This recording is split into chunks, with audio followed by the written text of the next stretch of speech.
अभिशाप, एक दर्द भरी कहानी। फ़ोन की घंटी बज रही थी।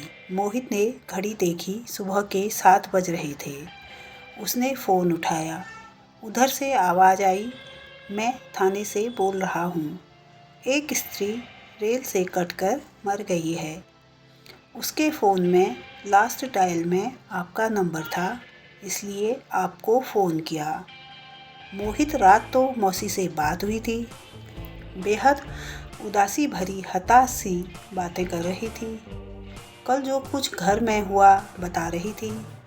आवाज़ में भी बहुत कमज़ोरी थी, लेकिन वो थका हुआ था। उसने कह दिया, मौसी कल शाम घर आकर विस्तार से बात करूँगा। पर अब तो जल्दी से थाने भागा। लाश मोर्चरी में रखी हुई थी। उसने मौसा जी को फ़ोन किया, जो बिजली विभाग में कार्यरत थे। 2 साल पहले ही रिटायर हुए हैं। मौसा जी को तो लगा कि उसकी बात सुनकर सांप सा ही सूंघ गया। मैं आता हूँ कहकर उन्होंने फ़ोन काट दिया। मोहित सामने पड़ी बेंच पर बैठ गया। उसकी आंखों से आंसू बहने लगे। मौसी माँ की लाडली बहन थी। उनसे 6 साल छोटी थी। मोहित भी मौसी के दिल के बहुत करीब था। सोच में डूब गया मोहित।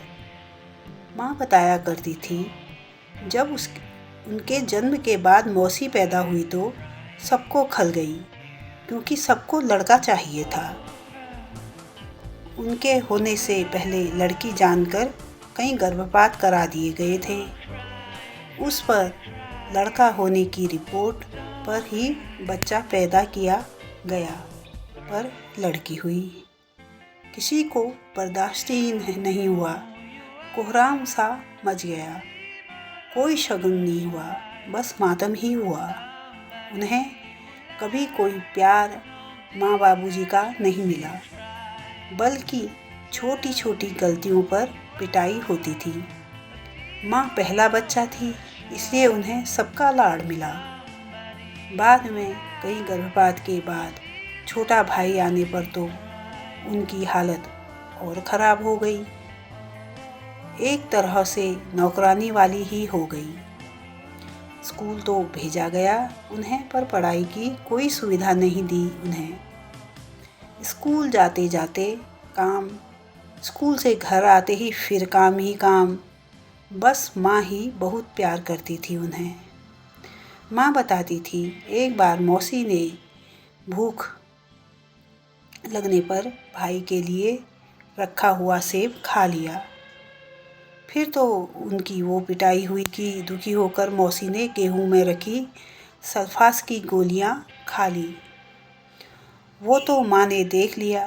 पुलिस के डर के मारे सारे जैसे तैसे उन्हें बचाया गया। माँ की शादी के बाद तो मौसी की हालत और बदतर हो गई थी। 16 साल की उम्र में ही उनकी शादी भी कर दी गई हमारे शहर में। पर यहाँ भी मौसी के दुर्भाग्य ने पीछा नहीं छोड़ा। तेज तर्रार सास और विधवा बहन का आज्ञाकारी पुत्र और भाई निकला उनका पति।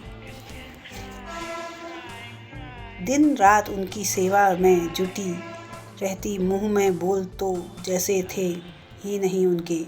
मायके वालों ने शादी के बाद उनसे कोई मतलब ही नहीं रखा। बस कभी कभी माँ से मिलना होता रहता था उनका। अपने दुख दर्द बांट लेती थी उनसे। वो भी बराबर में बैठे सब बातें सुनता रहता था। बात बहुत समझ तो उसे नहीं आती थी, पर मौसी के आंसू उसे अच्छे नहीं लगते थे।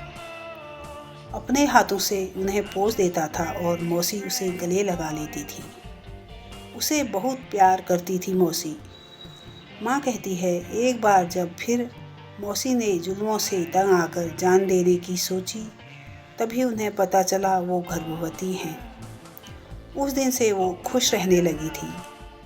उन्हें यही लगने लगा था, अब कोई उनका अपना आने वाला है जो उनका उद्धार करेगा, उनको समझेगा। और फिर रौनक उनके घर आया। 1 साल बाद ही रोशनी से उनकी दुनिया से चहचहाहट भर गई। सास की शिल्पा, पति का कर्कश व्यवहार, नंद की मनमानी उन्हें कुछ भी बुरा नहीं लगता था। वो तो अपनी खुशी में मग्न अब दूसरी दुनिया में ही रहने लगी थी। बच्चे पढ़ने में अच्छे निकले, लड़का बैंक अफसर और बेटी इंजीनियर बनी। बेटी की शादी उसके जॉब में आते ही कर दी। वो अपने घर में खुश थी।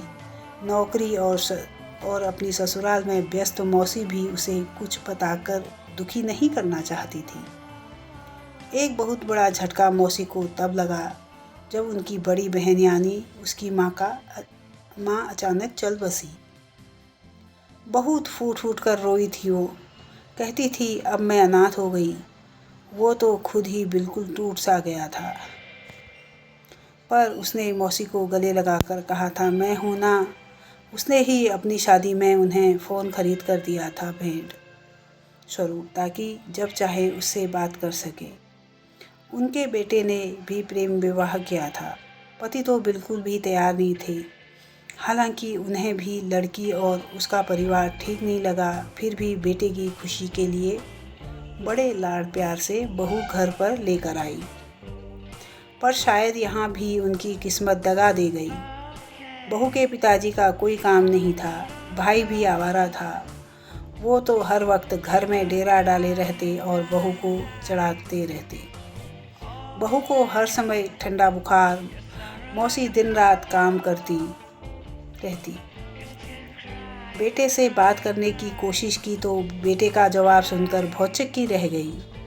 बोला ये क्या माँ, आपको सबसे प्रॉब्लम रही? पहले अपने माँ बाप, फिर सास, अब बहू। कभी तो एडजस्टमेंट करना सीखो। पापा को भी आपसे इसलिए शिकायत रहती है, कुछ समझती ही नहीं हो आप। मौसी घुट कर रह गई। उन्होंने मन ही मन फैसला कर लिया था कि अब वो किसी से कुछ नहीं कहेंगी। जब बहू के पैर भारी हुए तो सबसे भारी वक्त था उनका। काम भी सारा करती, ऊपर से बहू के इल्ज़ाम उन्हें। मैं खाते हुए अच्छी नहीं लगती, तभी वही बनाती हैं जो मैं नहीं खाती। अब बहू को रौनक की बुआ जी का भी पूरा संरक्षण प्राप्त था। मौसी तो खाना बनाने से पहले बहू से पूछ कर आती थी क्या खाना है।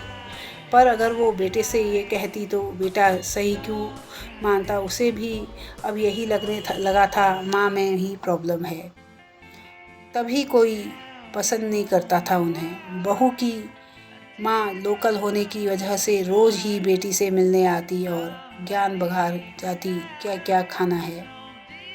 मौसी रसोई में उसे पूरा करने में को जुटी रहती। कभी जूस, कभी फल मेवा, कभी दूध। इसी बीच बेटे का भी ट्रांसफ़र हो गया। पति ने बैठक कर खुद को सीमित कर लिया। मौसी चुपचाप सबकी बातें सुनते हुए कामों में लगी रहती। पर जिस दिन दूध जैसा पोता घर आया, मौसी फिर निहाल हो गई। सब भूल गई, सपने बुनने लगी। पर सपना तब टूटा जब बहू ने पोते को हाथ भी लगाने को मना कर दिया। अब बहू की माँ भी घर पर ही रहने लगी थी। बेटी की देखभाल के नाम पर काम सारा मौसी ही करती। मौसी का शरीर भी टूट गया था, इतना काम नहीं हो पा रहा था। उन्हें बुखार आ गया, तब भी वो काम करती रही। पर कल अचानक बेहोश होकर गिर गई। फिर तो घर में कोहराम ही मच गया।